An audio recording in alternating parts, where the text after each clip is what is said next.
Nunca faltaram razões plausíveis para adiar todas as atividades culturais até que algum perigo iminente fosse evitado ou alguma injustiça grave fosse corrigida.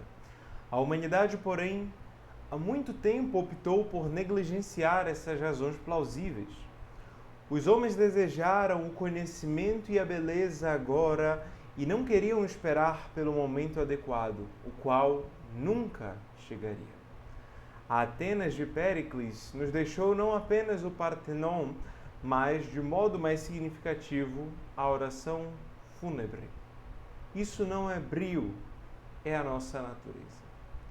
Seja muito bem-vindo a esta aula, na qual comentaremos sobre um texto de C.S. Lewis intitulado Learning in Wartime, o qual foi escrito para ser um discurso e proferido em 1939 na Universidade de Oxford.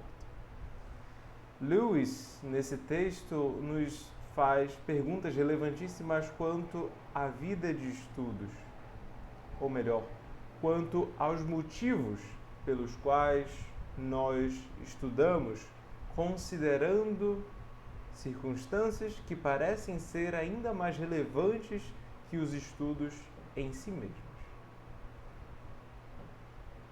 Pelo título, nós percebemos que a primeira questão que Lewis nos coloca e colocou aos alunos que estavam ingressando à universidade naquela época era: por que estudar em um tempo de guerra? O título poderia ser traduzido como aprendizado em tempo de guerra. E o texto inteiro foi por mim traduzido e alguns trechos serão lidos a seguir e nós os comentaremos. Nessa aula, a exposição será mais ao modo de uma leitura comentada de uma seleção que eu fiz, mas quem desejar o texto integralmente pode me solicitar, eu deixarei o meu e-mail aqui na descrição desse vídeo, e aí quem desejar lê-lo na tradução pode me solicitar por e-mail e eu enviarei, certo? Mas vamos ao texto e para isso é preciso que a gente se coloque em primeiro lugar na circunstância que Lewis vivia nessa época. Ele está, então, no Reino Unido, em 1319. Nós estamos iniciando a Segunda Guerra Mundial. Porém, Lewis, ao contrário de onde estava na Primeira Guerra, no front, aqui ele está na universidade. Poderíamos falar é uma outra espécie de front. E estando na universidade, ele precisa lidar com pessoas que estão ingressando naquele momento. E pessoas que vão se dedicar seriamente aos estudos. Ir para Oxford até hoje é algo exigente, mas pensemos nesses dois aspectos. O aspecto da guerra, essa circunstância, e a outra de ir para uma grande universidade, que vai exigir estudos que nada tem a ver diretamente com a guerra. Então, por que ir à universidade? Essa é uma pergunta que Lewis coloca. Mas nós, por meio desse texto, vamos refletir não somente por que ir à universidade em um tempo de guerra, durante uma guerra, mas por que ir à universidade de modo geral. E podemos dar um passo além, porque hoje vida acadêmica não necessariamente significa vida intelectual, esse é um assunto para um outro vídeo, para uma outra aula, mas nós podemos nos perguntar, por que estudar de modo geral. Mesmo na universidade, a gente pode se fazer essa pergunta. Não necessariamente quem lida até com grandes autores, como os grandes filósofos, os grandes historiadores, os grandes poetas, precisa estar na universidade desenvolvendo a sua vida intelectual. Não, ela pode desenvolver apenas uma vida acadêmica no sentido de escrita acadêmica, pesquisa acadêmica, que é mais filologia que a vida intelectual em sentido próprio, isto é, a busca pela sabedoria, o conhecimento das causas de alguma coisa, a contemplação da beleza. Bom, escrever um artigo científico pode ser feito mesmo sem estarmos buscando conhecer sobre essas coisas, esses aspectos da realidade. Infelizmente. Mas Lewis vai nos esclarecer qual é o papel da universidade. Né? E qual o papel da universidade em tempos de guerra, e qual o papel da universidade e da vida de estudos de modo geral. Para comentar esse texto, eu o dividi em 5 partes. E elas são as partes do discurso proferido. Em primeiro lugar, nós temos o valor dos estudos durante uma guerra. Esse é o primeiro questionamento que o nosso orador vai fazer. Em segundo lugar, o valor dos estudos na vida sub specie eternitatis, ou seja, sob o olhar da eternidade. Debaixo dessa consideração, nós vamos, enquanto cristãos, considerar a vida eterna. Tá? Mas qual o papel dos estudos para isso? Qual o papel de qualquer coisa diante disso? Essa é uma pergunta que nós temos de nos fazer diversas vezes. Os grandes santos fizeram essa pergunta. Para que eu estou fazendo isso? Nós devemos seguir esses exemplos, mas enfrentar não de modo cego, mas de modo refletido, seguindo a lição de Sócrates, que, por sinal, está na nossa primeira aula sobre a apologia de Sócrates. Em terceiro lugar, nós temos o valor dos estudos considerando a natureza humana decaída. Isso será explicado também. Em quarto lugar, a necessidade da vida intelectual, de modo geral. E em quinto lugar, o Lewis deixa exortações, ele deixa conselhos, né, à continuidade dos estudos em tempos conturbados. No caso dele, em tempos de guerra, mas aqui vamos falar de tempos difíceis de modo geral.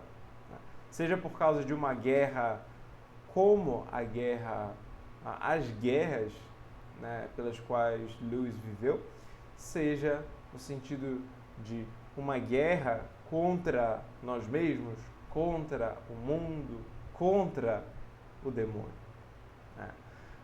Todos esses aspectos devem ser considerados. Então, sem mais delongas, vamos ver como Lewis enfrenta a primeira parte.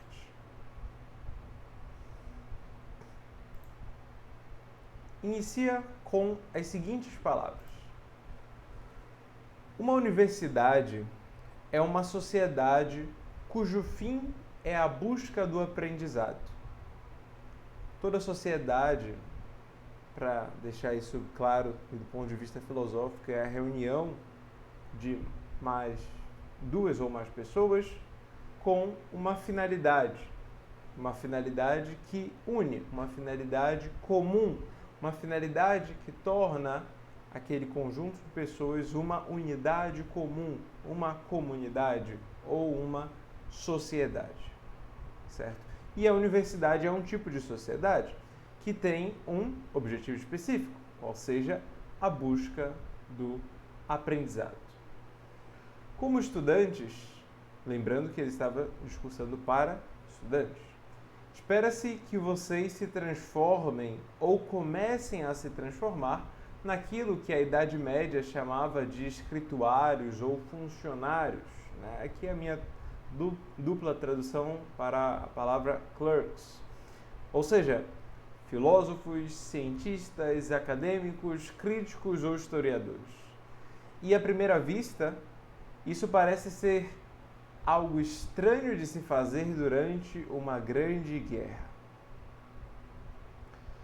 Qual é a utilidade de começar uma tarefa com poucas chances de terminá-la?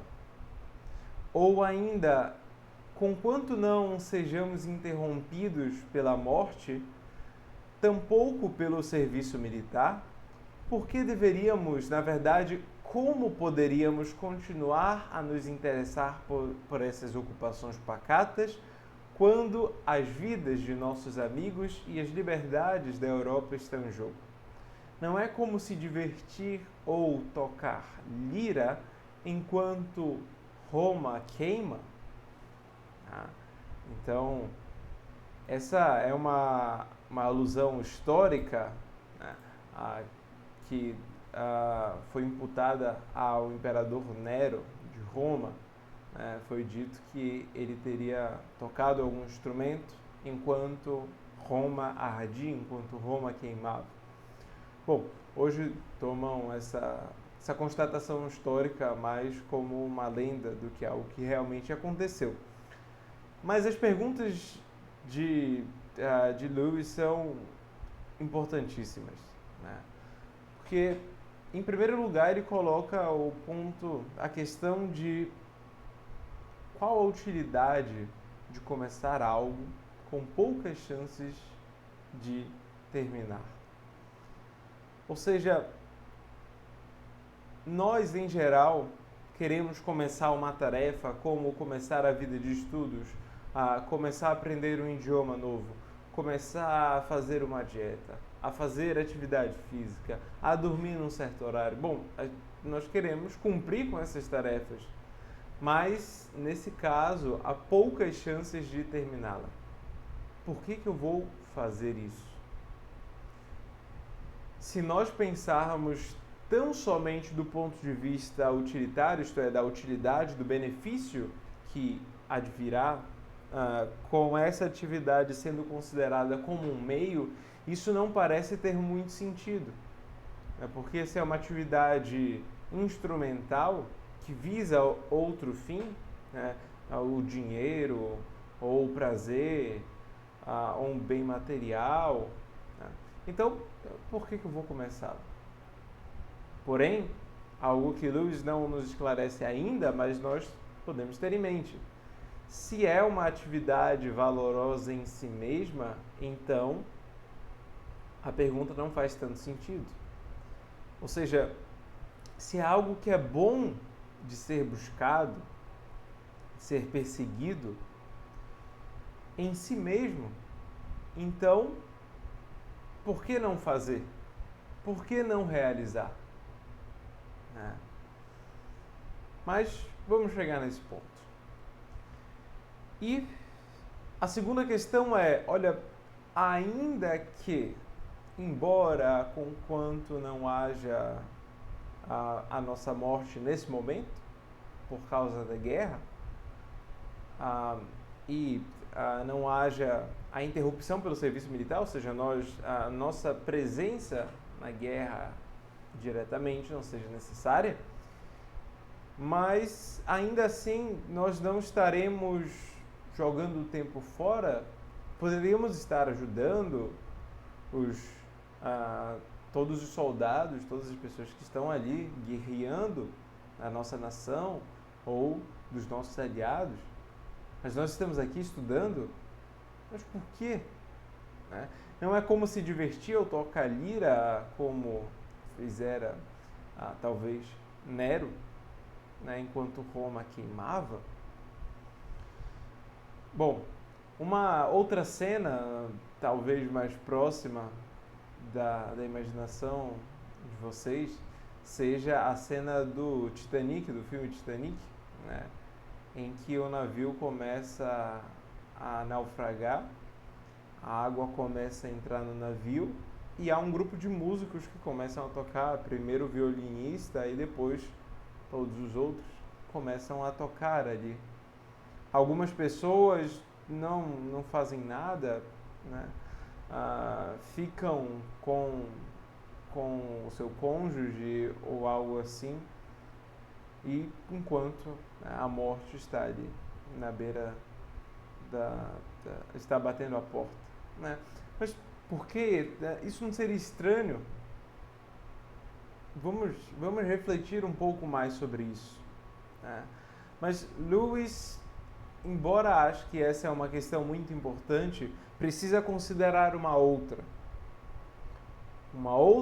que diz respeito à nossa alma e à nossa vida após a morte. Nessa segunda parte, Lewis faz a seguinte consideração. Parece-me que não seremos capazes de responder a essas perguntas até que as coloquemos ao lado de outras perguntas que todo cristão deveria ter feito a si mesmo em tempos de paz.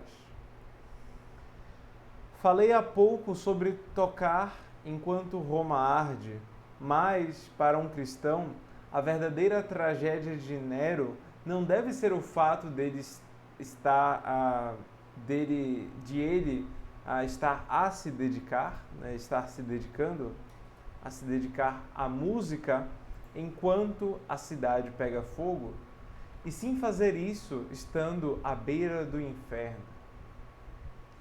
Ou seja, o destino eterno das nossas almas é muito mais relevante que a própria conservação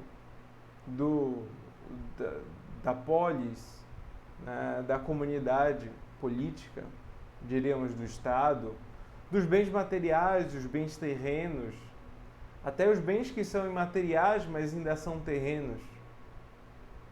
Existe um outro nível de consideração que diz respeito ao destino eterno das nossas almas. E esse é o nível que Lewis quer nos colocar aqui como o mais importante de todos. É sob esse olhar, é sob este aspecto, sub specie eternitatis, é que devemos analisar todas as ações de nossas vidas. É isso que ele nos traz aqui. E, embora, não só na época de Lewis, mas também na nossa época, um discurso, essa consideração possa parecer pesada demais, mas, se nós não a considerarmos agora, nós sofreremos as consequências disso pela eternidade. E, por causa disso, ele faz a seguinte constatação.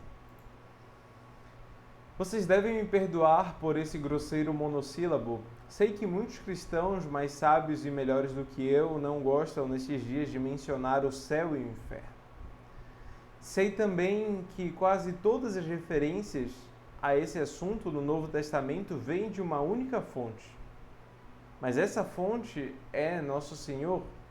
As pessoas lhe dirão que é São Paulo, mas isso não é propriamente verdade. Essas doutrinas esmagadoras são dominicais, né? O que significa uma doutrina dominical? Né? Uma doutrina que vem do Senhor, isto é, uma doutrina que vem, essa palavra, né, dominical, tem relação com o termo em latim que nós falamos dominus, ou seja, Senhor. Elas não podem ser removidas do ensinamento de Cristo ou de sua igreja, porque ele mesmo ressaltou esse ponto diversas vezes. Por causa disso, nós também devemos considerá-las. Tá. E aí, Lewis continua. No momento em que fizermos isso, poderemos ver que todo cristão que chega a uma universidade deve sempre enfrentar uma questão em comparação com a qual as questões levantadas pela guerra são relativamente sem importância. Olhem só, em momentos de grande ateísmo e grande distanciamento de Deus, como os nossos, essas questões parecem não fazer nem sentido. Mas, de um modo ou de outro, há uma substituição do critério. Aqui nós estamos falando sob o olhar da eternidade. Outras pessoas podem falar sob o olhar dos bens materiais, sob o olhar dos prazeres sensíveis, tá? Ou seja, sob o olhar do dinheiro, da posse, né? Sob o olhar dos prazeres da mesa, os prazeres da cama, desregrados, e a partir disso julgar todo o restante da vida, né? E perguntar por que gastar tanto tempo estudando quando eu poderia estar ganhando mais dinheiro, né? Quando eu poderia estar usufruindo de prazeres, quando eu poderia estar recebendo honra Se eu estudar muito, as pessoas vão me achar estranho? Vão se distanciar de algum modo? Não. Mas o critério que elas adotaram é outro. Não é que elas deixam de adotar critério algum, mas elas adotam outro critério. Só não está tão esclarecido para elas mesmas. E isso só é esclarecido por meio da vida de estudos, uma vida refletida, uma vida propriamente humana e que vale a pena ser vivida, como nós comentamos com Sócrates na primeira aula. Então, Lewis tem razão quando fala que todo cristão deve enfrentar uma questão que é ainda mais importante que as questões levantadas pela guerra. Nós poderíamos falar as questões levantadas pelo prazer, pela honra, pelos bens materiais. E aí ele continua. Ele deve se perguntar como é correto ou mesmo psicologicamente possível que criaturas que estão a cada momento avançando para o céu ou para o inferno gastem qualquer fração do pouco tempo que lhes é dado neste mundo em trivialidades como literatura ou arte, matemática ou biologia. Se a cultura humana pode resistir a isso, ela pode resistir a qualquer coisa. Essa é uma frase importantíssima, importantíssima. Admitir que podemos manter nosso interesse em aprender sob a sombra dessas questões eternas, mas não sob a sombra de uma guerra europeia, seria admitir que nossos ouvidos estão fechados à voz da razão e muito abertos à voz de nossos nervos e emoções massificados. Então, o outro ponto que nos é levantado nessa segunda parte do texto é a respeito de todas as atividades culturais devem ser consideradas não somente diante de uma guerra, se elas têm valor ou se elas vão ser acabadas. Isso parece não ter tanta importância quanto a outra questão, isto é, devemos nos preocupar com o destino eterno de nossas almas. Por que é que vamos gastar nosso tempo, desperdiçá-lo com estudos? Por que fazer isso se nós temos algo mais importante para se preocupar? Ou seja, essa é a segunda questão que ele nos coloca depois da guerra e uma questão tão importante quanto, ainda que a guerra seja horrível, mas pior ainda é o inferno, certamente. De fato, esse é o caso da maioria de nós, certamente é o meu. Ou seja, de ser tentado a esse fechamento à voz da razão e a ouvir a voz de nossos nervos e emoções massificados. Porque eles falam mais alto se nós não conseguimos controlá-los por meio da razão.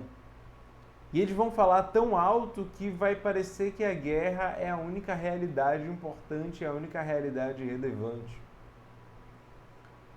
Por sinal, nós, ainda que não estejamos numa guerra como as que Lewis enfrentou, podemos viver a nossa vida como se fosse uma guerra no pior sentido possível. Isto é, como algo pesado, sempre. A vida como um fardo insuportável e que não faz sentido ser levado em nossos ombros. Mas Lewis nos traz outro aspecto, outro ponto de vista. E um ponto de vista que dá a voz, dá o império, o domínio, o controle à razão. Assim ele continua. Por esse motivo, acho importante tentar ver a calamidade atual sob a perspectiva verdadeira. A guerra não cria nenhuma situação absolutamente nova. Ela simplesmente agrava a permanente situação humana de modo que não podemos mais ignorá-la. Especialmente a situação da morte, de que logo depois morreremos. Durante a guerra podemos morrer. Ao chegar na guerra podemos morrer. Depois da guerra podemos morrer por consequências da guerra.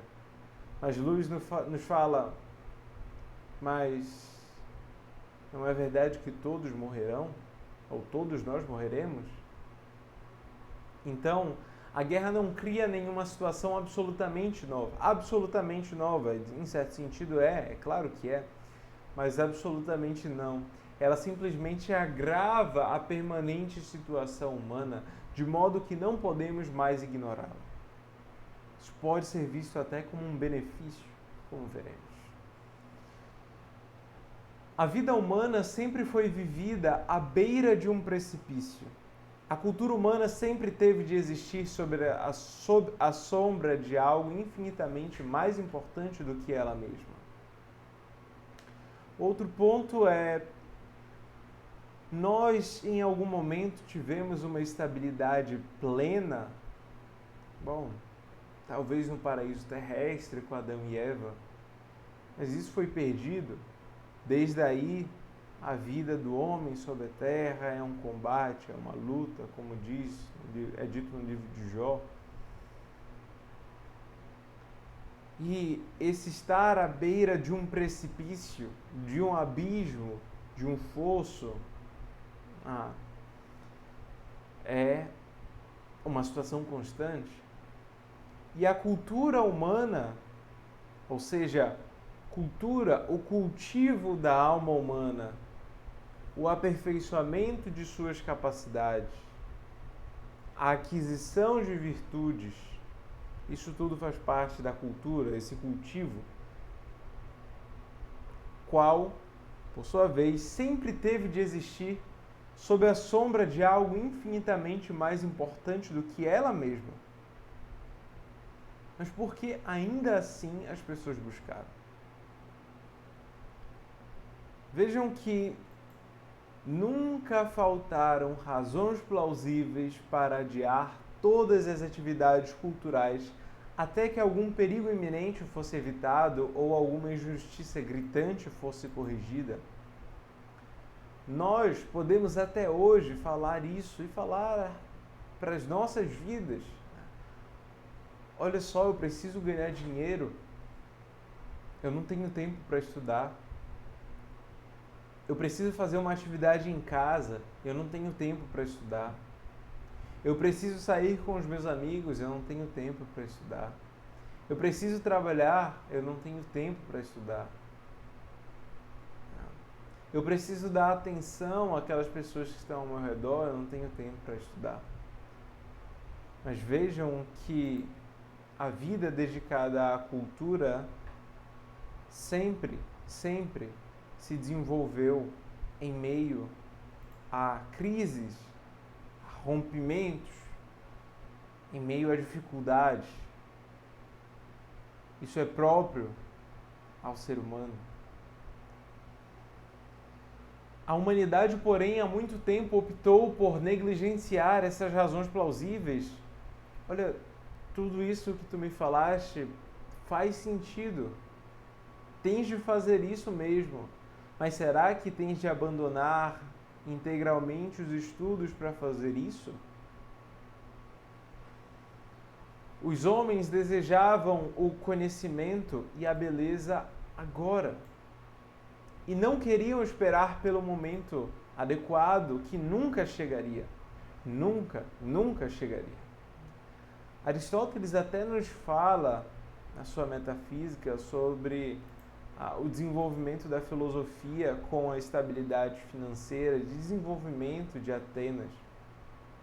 É verdade, porém, a tensão própria à condição humana nesta vida nunca deixou de existir. As pessoas continuavam brigando,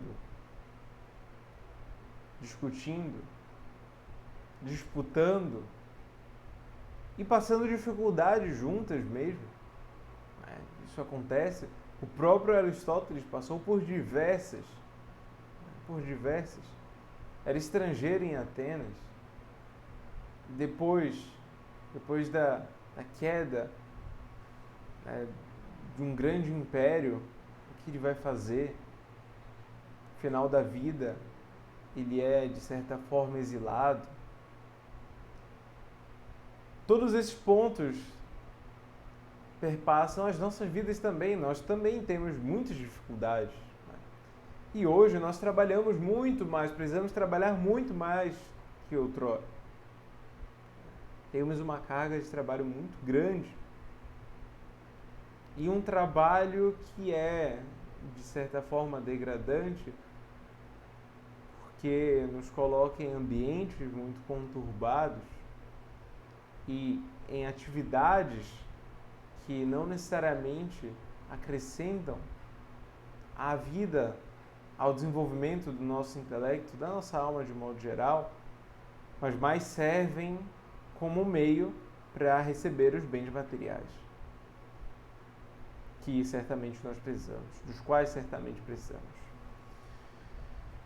A Atenas de Péricles nos deixou não apenas o Partenon, mas de modo mais significativo a oração fúnebre. Então ele faz referência ao templo dedicado a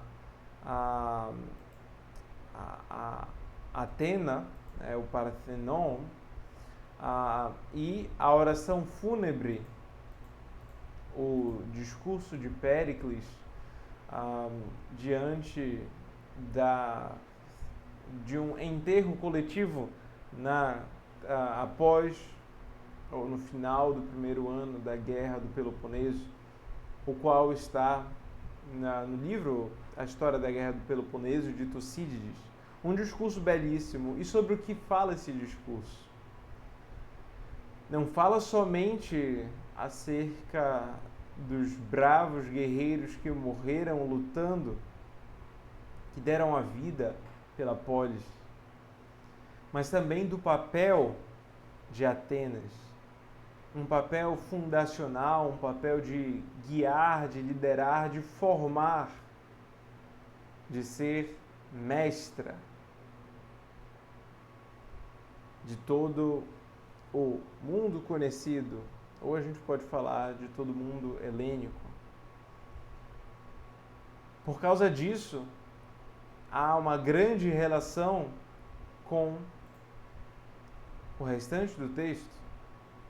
A comparação aqui é que Atenas não nos deixou somente um monumento arquitetônico, construído talvez em tempos de paz, mas nos deixou um belo discurso, de certa forma um discurso profético, endereçado em tempos de guerra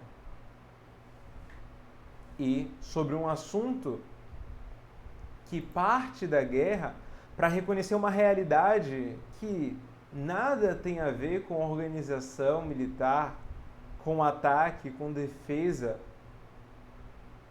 Nada tem a ver com isso, mas tem mais relação com o papel de Atenas, papel formador.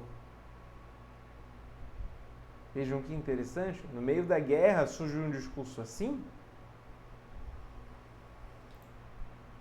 Os insetos, por outro lado, seguem uma linha diferente. Eles buscam primeiro o bem-estar material e a segurança da colmeia e, presumivelmente, têm sua recompensa. Os homens não são assim. Eles propõem teoremas matemáticos em cidades sitiadas. Roma queima. Nós vamos dar a nossa vida por Roma, mas nós vamos falar sobre outras coisas também.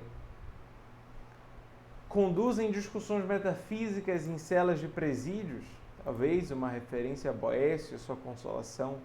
Fazem piadas em um cadafalso, referência talvez a São Thomas More. Discutem o último poema enquanto avançam as muralhas de Quebec e penteiam seus cabelos nas Termópilas. Então, olhem só, né? O homem está preocupado com a beleza, com a verdade, com a bondade, ainda que esteja no meio de uma guerra. E diante disso, Lewis conclui: isso não é brio, é a nossa natureza. Isso não é somente autoestima. Nós não queremos somente aparecer, ostentar esse nosso valor, o que conhecemos uns para os outros no meio de uma guerra. Não, isso faz parte da nossa natureza. O homem, todos os homens, desejam conhecer por natureza, como começa a metafísica, o Aristóteles. Então, vejam, faz parte de nós. Nós estamos aqui, nós temos muitas obrigações, temos crises políticas, morais, religiosas, pessoais, mas buscamos ainda assim entender como fazer alguma demonstração proposta por Euclides, como demonstrar as provas do ser de Deus, da existência de Deus, digamos. Como tratar da alma. Discutimos diariamente, pensamos, refletimos o que melhor deve ser feito. Isso faz parte da nossa natureza, ainda que tenhamos várias obrigações que não tenham correlação com isso, mas tem de modo indireto, ou eu diria instrumental, as outras obrigações que são os meios para a reflexão. Garantindo essas obrigações, nós temos tempo, nós temos option, ou seja, o tempo livre para desenvolver as nossas capacidades mais elevadas, ou como diriam os gregos, scholé, é esse mesmo tempo, o qual é negado pelo nekotsion, pelo negócio, pelos negócios, os negócios diários, os negócios laborais, que negam esse momento de desenvolvimento intelectual, espiritual, e que é, por sua vez, o ponto mais importante de nossas vidas. Tendo isso sido dito, Lewis chega a uma conclusão a respeito da natureza humana. Ou seja, mesmo olhando sub specie eternitatis, nós vemos que o homem busca o conhecimento. E retirar isso dele é retirar algo que faz parte da sua natureza, de algum modo descaracterizar o ser humano. Porém, Lewis faz um apontamento bem interessante, que é o seguinte: ok, ainda que façamos isso, mas pode ser que façamos isso tão somente por causa da nossa natureza decaída, a natureza pós o pecado original, pós a queda. E aqui ele discursa da seguinte forma: mas, como somos criaturas decaídas, o fato de que essa é agora a nossa natureza não provaria por si só que ela é racional ou correta. Talvez sim. Temos que perguntar se há realmente algum lugar legítimo para as atividades do acadêmico em um mundo como este, em um mundo decaído. Ou seja, sempre temos que responder à pergunta: como você pode ser tão frívolo e egoísta a ponto de pensar em qualquer coisa que não seja a salvação das almas humanas? E temos, no momento, que responder à pergunta adicional: como você pode ser tão frívolo e egoísta a ponto de pensar em qualquer coisa que não seja guerra? São dois extremos: as questões da alma humana, as questões religiosas e a guerra. Vejam que há uma separação aqui, de algum modo forçado. Agora, parte de nossa resposta será a mesma para ambas as perguntas. A primeira implica que nossa vida pode e deve se tornar exclusiva e explicitamente religiosa. A outra que ela pode e deve se tornar exclusivamente nacional. Ou seja, no primeiro ponto seria dedicar a vida somente para as ações religiosas. De algum modo é isso que devemos fazer. De algum modo. Toda atividade pode ser religiosa, no sentido de dedicada para a honra, para a glória de Deus. A outra, ou seja, quanto à guerra, que ela pode e deve se tornar exclusivamente nacional. Isto é, que tenha relação com a nação. Porém, Luz percebe o seguinte: os cristãos e os soldados continuam sendo homens. A ideia do infiel de uma vida religiosa e a ideia do civil de um serviço ativo são fantásticas. Fantásticas no sentido de fantasiosas. Se você tentasse, em ambos os casos, suspender toda a sua atividade intelectual e estética, só conseguiria substituir uma vida cultural pior por uma melhor. Na verdade, você não vai ficar sem ler nada, ninguém fica. Seja na igreja ou na linha de frente. Se não ler bons livros, lerá livros ruins. Se você não continuar pensando racionalmente, pensará de forma irracional. Se você rejeitar as satisfações estéticas, cairá nas satisfações sensuais. Ou seja, existem algumas realidades das quais o homem não pode fugir. Não há como, nós temos de dar uma resposta. E a nossa resposta, se não for buscando o melhor, se não for hierarquizando e buscando o que é melhor, será necessariamente uma condução ao que é pior, uma degradação, uma degeneração. Se não buscamos ler bons livros, vamos ficar com os posts de Instagram somente, Threads, X. Ficaremos com revistas, jornais, os nossos jornais de hoje. Deixaremos de ler até. Veremos somente vídeos de 30 segundos, de 10 segundos.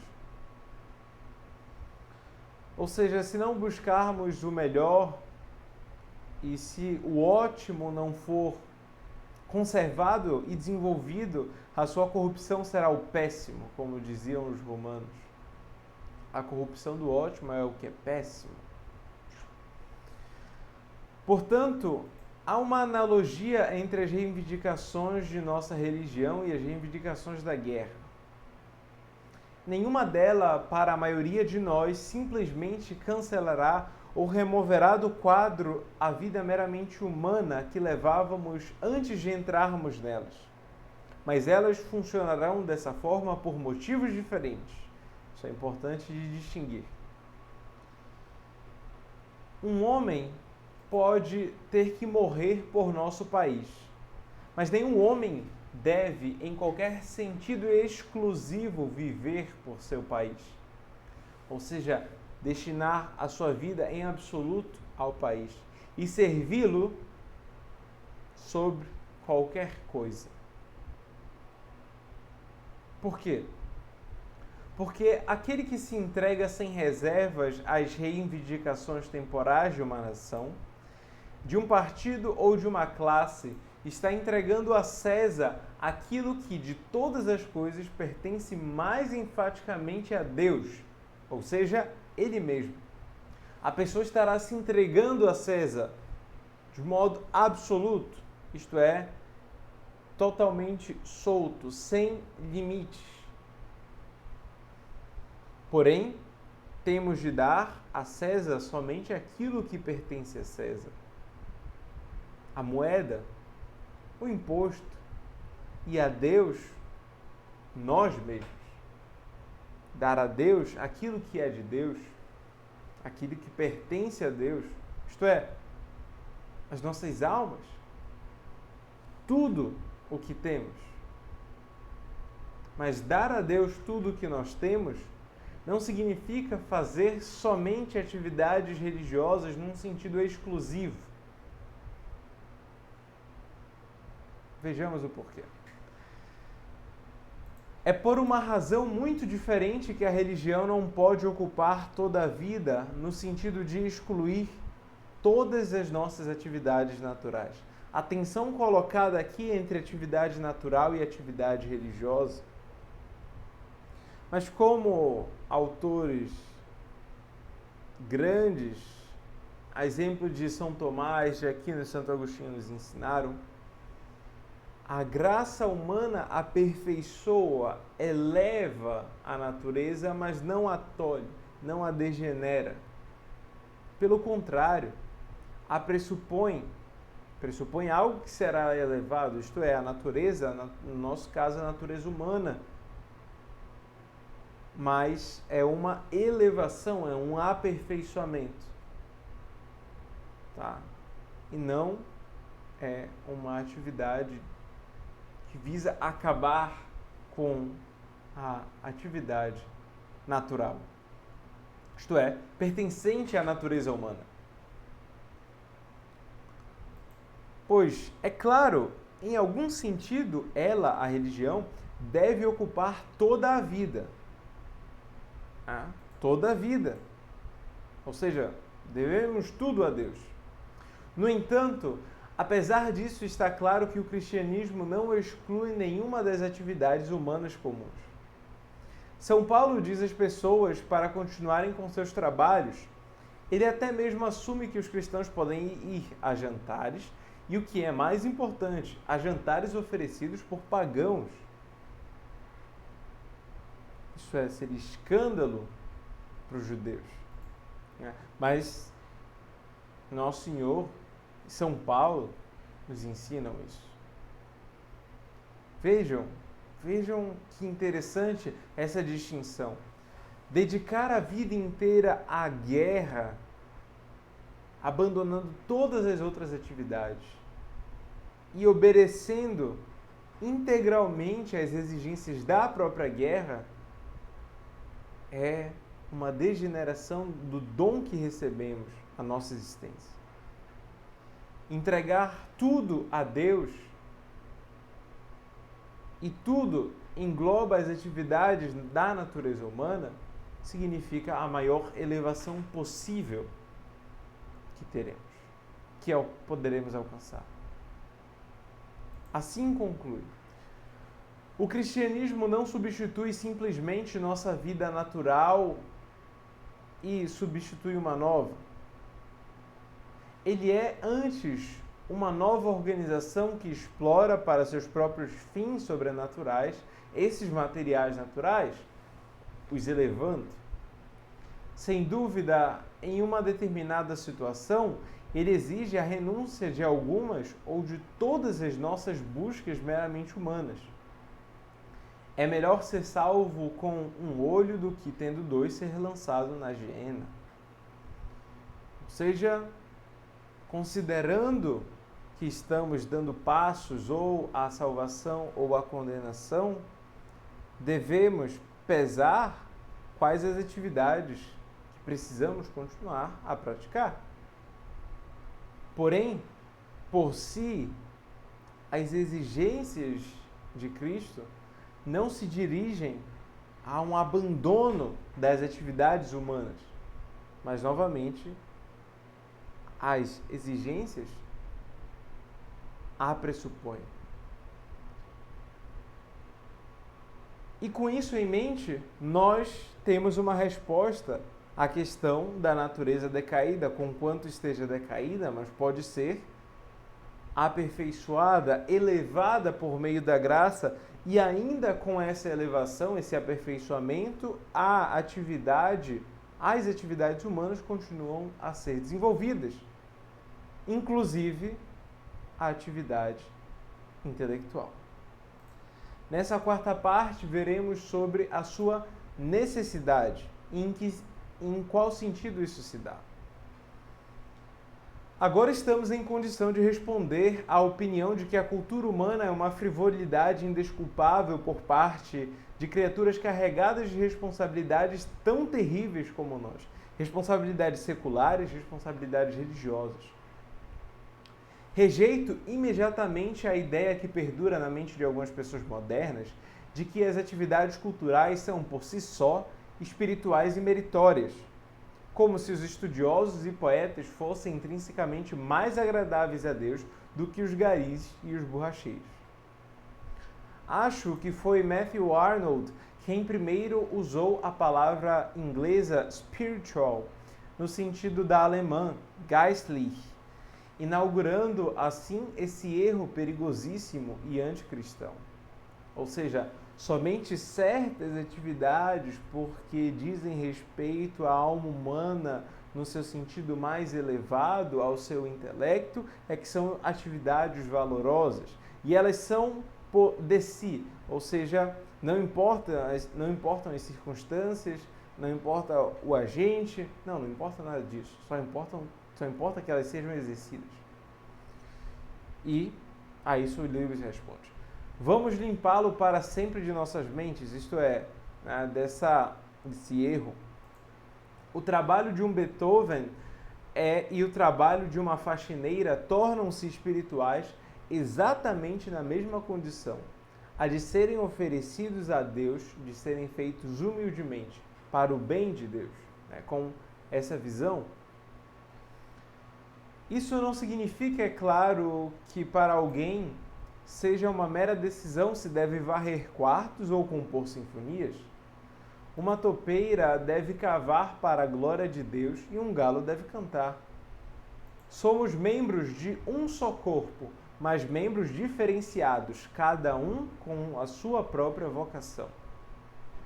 Essa diferença, essa pluralidade, diversidade que existe nas vocações, no sentido de ofícios, é algo que São Tomás de Aquino nos esclarece como advindo da perfeição divina. A manifestação e a representação da perfeição divina, porque é incapaz de ser compreendida por tão somente uma atividade, precisa se manifestar na diversidade da criação. E a diversidade, inclusive, dentro do homem. Diversidade no sentido das diversas atividades que o próprio homem pode realizar. Ele pode desenvolver uma grande erudição, um grande conhecimento teórico, pode ser uma excelente pessoa, pode ser um grande artista, ou outros pontos ainda. Pode cuidar de coisas simples, pode cuidar de coisas grandes, como uma família, como um grande estado, a alma de muitas pessoas, certo? Mas, conquanto isso se dê, não podemos, a priori, falar tal atividade, por ser intelectual, é mais elevada e o agente é mais elevado que outros que fazem um trabalho próprio ao corpo, um trabalho corporal. A educação de um homem em seus talentos e suas circunstâncias geralmente são um índice tolerável de sua vocação. Se nossos pais nos mandaram para a Oxford, se nosso país permite que permaneçamos lá, isso é uma evidência prima facie de que a vida que, de qualquer forma, podemos levar à melhor glória de Deus, no momento, é a vida erudita. Ou seja, considerando as circunstâncias, nós sabemos qual é o nosso dever, fazer o que devemos, e se dedicar à perfeição daquilo que fazemos. No caso deles, isso se dá estando em Oxford. As circunstâncias revelam, elas são desveladas por nós, nos falando as circunstâncias que advêm, o que está nos circundando, circunstare, é aquilo que que advém do governo divino, da providência. E algumas pessoas a providência dispõe esse desenvolvimento aos estudos. A vida intelectual não é o único caminho para Deus, nem o mais seguro, mas descobrimos que é um caminho e pode ser o caminho indicado para nós. É claro que será assim somente enquanto mantivermos o impulso puro e desinteressado. Essa é a grande dificuldade. Podemos vir a amar o conhecimento, o nosso conhecimento, mais do que a coisa conhecida. Podemos amar as palavras mais que a realidade. Podemos falar coisas muito bonitas sem amar, sem conhecer, sem realmente crer naquela realidade. Palavras vazias. Podemos falar diversas. Mas aqui ele nos diz, nós precisamos enfrentar essa dificuldade. Ou seja, de deleitar-nos não no exercício de nossos talentos, mas no fato de que eles são nossos, ou mesmo na reputação que temos. A soberba, a honra, os prazeres. Todo sucesso na vida do acadêmico aumenta esse perigo. Se ele se tornar irresistível, o perigo, ele deverá desistir de seu trabalho acadêmico, ou acadêmico. Chegou a hora de arrancar nosso olho direito. Essa é a natureza essencial da vida acadêmica, a meu ver. Ou seja, a consideração de que ela tem um grande valor, um grandíssimo valor, um grandioso valor. Porém, um perigo. Muitos poderes e muitas responsabilidades, diríamos. Mas ela tem valores indiretos que são especialmente importantes hoje em dia, tanto na época de Lewis quanto na nossa época. Se o mundo todo fosse cristão, se o mundo todo frequentasse os sacramentos, talvez não importasse se o mundo todo fosse inculto. Mas, do jeito que está, uma vida cultural existirá fora da igreja, quer exista dentro dela ou não. E se não existir dentro dela, a de fora começará a afetar a vida eclesiástica.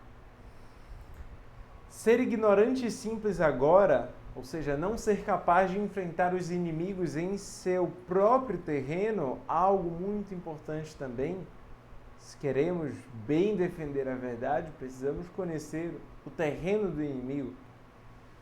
Seria jogar nossas armas no chão e trair nossos irmãos incultos que não têm sob Deus nenhuma defesa além de nós contra os ataques intelectuais dos pagãos.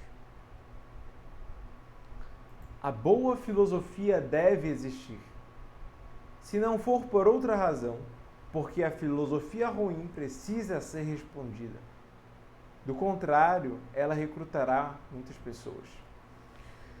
O intelecto frio deve trabalhar não apenas contra o intelecto frio do outro lado, mas contra os misticismos pagãos lamacentos que negam totalmente o intelecto e o negam o utilizando.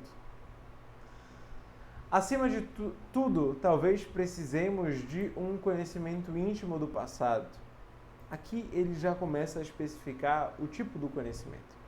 Mas não que o passado tenha algo de mágico, mas porque não podemos estudar o futuro e ainda assim precisamos de algo que se contrapone ao presente, para nos guiar de alguma forma. Para nos lembrar de que os períodos e o que parece certo para os incultos são apenas modismos temporários. Um homem que viveu em muitos lugares, como Homero diz do Odisseu, um polútropos, que esteve em vários lugares, não se deixará enganar pelos erros locais de sua aldeia natal. O acadêmico viveu em muitas épocas e, portanto, está, de certa forma, imune à grande catarata de absurdos que jorra da imprensa e do microfone de sua própria época. Por que isso? Porque erros apenas se repetem, com outra roupagem, heresias e erros. A vida acadêmica é, então, para alguns, um dever. No momento, parece que é o dever de vocês. E talvez o nosso dever, meu dever e o dever das pessoas que me acompanham. Estou bem ciente de que pode parecer uma discrepância quase cômica entre as questões importantes que estamos analisando e a tarefa imediata que você pode ter que realizar, como leis sonoras anglo-saxônicas ou fórmulas químicas. Mas há um choque semelhante nos aguardando em todas as vocações. Em todas as atividades, de alguma forma nós temos que fazer algo que não é diretamente a função mais elevada daquela atividade. Por exemplo, um jovem padre se vê envolvido em assuntos de coral. Ele precisa organizar o coral, ele precisa organizar as pessoas, o repertório, ensaiar, organizar as notas, mas ele está ali para ser padre. E um jovem subalterno, ou seja, um posto militar, na contabilidade de potes de geleia. Ele acabou de chegar no quartel e ele precisa fazer essa contabilidade. É bom que assim seja, Lewis nos diz. Nós perguntamos, mas como que isso é algo bom se, de certa forma, não diz respeito à atividade principal? Mas de outro diz, porque as exigências para fazer essas atividades dadas são exigências que impactam nas demais. Ou seja, isso elimina as pessoas vaidosas e inconstantes e mantém aqueles que são humildes e firmes, que continuam fazendo, ainda que não seja a coisa mais importante. Não precisamos nos preocupar com esse tipo de dificuldade, mas a dificuldade peculiar imposta a vocês pela guerra é outra questão. E sobre ela eu repetirei novamente o que venho dizendo de uma forma ou de outra desde que comecei. Não deixe que seus nervos e emoções o levem a pensar que sua situação atual é mais anormal do que realmente é. Diante dessas respostas, o valor da vida intelectual e um valor que não diz respeito tão somente à vida humana enquanto uma natureza decaída, mas à vida elevada pela graça, que diz respeito ao olhar sub specie eternitatis, que diz respeito ao olhar da guerra. E aí, a partir disso, Lewis nos deixa 3 conselhos que dizem respeito ao que devemos fazer e deixar de fazer diante de tempos conturbados como são os nossos e foram os deles. Talvez seja útil mencionar os 3 exercícios mentais que podem servir de defesa contra os 3 inimigos que a guerra levanta contra o acadêmico. O primeiro inimigo é a empolgação.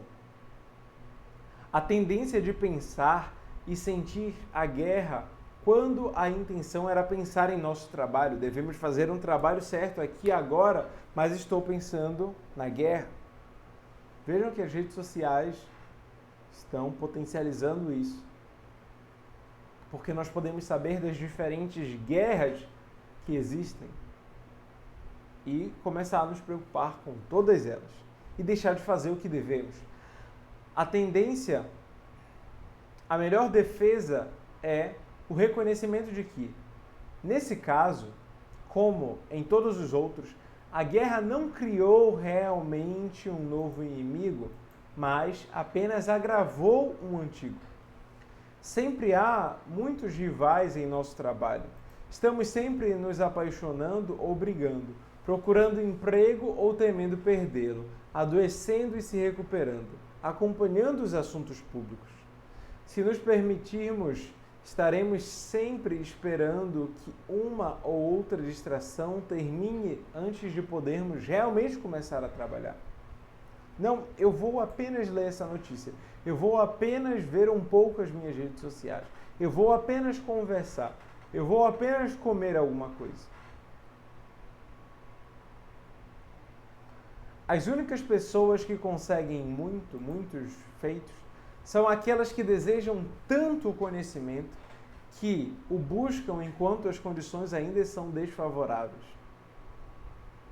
E para algumas pessoas as condições sempre serão desfavoráveis, mas ainda assim elas o buscarão. As condições favoráveis nunca chegam de modo absoluto. Há, é claro, momentos em que a pressão da empolgação é tão grande que qualquer autocontrole sobre-humano não poderia resistir a ela. Eles ocorrem tanto na guerra quanto na paz. Devemos fazer o melhor que pudermos. O segundo inimigo é a frustração. Depois da empolgação, a frustração. A sensação de que não teremos tempo para terminar. Se eu lhe disser que ninguém tem tempo para terminar, que a vida humana mais longa deixa um homem em qualquer ramo de aprendizado, um iniciante, parecerei estar dizendo algo bastante acadêmico e teórico. Você ficaria surpreso se soubesse como logo começamos a sentir a falta de tempo. De quantas coisas, mesmo no meio da vida, deixamos de dizer: não há tempo para isso, tarde demais agora e não é para mim. Mas a própria natureza o proíbe de compartilhar essa experiência. Uma atitude mais cristã, que pode ser alcançada em qualquer idade, é a de deixar o futuro nas mãos de Deus. É melhor que o façamos, por Deus certamente a reterá, quer a deixemos para Ele ou não. Nunca na paz ou na guerra comprometa sua virtude ou sua felicidade com o futuro, sempre pensando: eu farei quando isso acontecer. Eu buscarei, eu serei feliz quando isso acontecer. O trabalho feliz é melhor realizado pelo homem que não leva em conta seus planos de longo prazo e trabalha de momento a momento como para o Senhor. É apenas o pão nosso de cada dia que somos encorajados a pedir, não o de amanhã, não o de daqui a 10 anos. O presente é o único momento em que qualquer dever pode ser cumprido ou qualquer graça é recebida. Passando por esses dois conselhos, Lewis chega ao último: o medo. A guerra nos ameaça com a morte e a dor. Nenhum homem, especialmente nenhum cristão que se lembre do Getsemane, precisa tentar alcançar uma indiferença estoica, nos protegendo contra as ilusões da imaginação. Pensamos nas ruas de Varsóvia, que tinha sido atacada um ano antes, a época de Lewis, e contrastamos as mortes sofridas lá com uma abstração chamada vida. Mas não há questão de morte ou vida para nenhum de nós. Há uma questão desta ou daquela morte, de uma bala de metralhadora agora ou de um câncer 40 anos depois. O que a guerra faz com a morte? Certamente não a torna mais frequente. Ora, 100% de nós morreremos e a porcentagem não pode ser aumentada. Ela antecipa várias mortes, a guerra, mas não creio que seja isso que tememos. Certamente, quando o momento chegar, não fará muita diferença quantos anos temos atrás de nós. Isso aumenta a nossa chance de uma morte dolorosa? Duvido.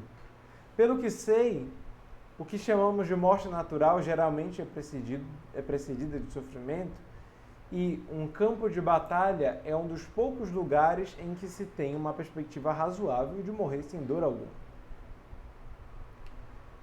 Será que isso diminui nossas chances de morrer em paz com Deus? Não acredito nisso.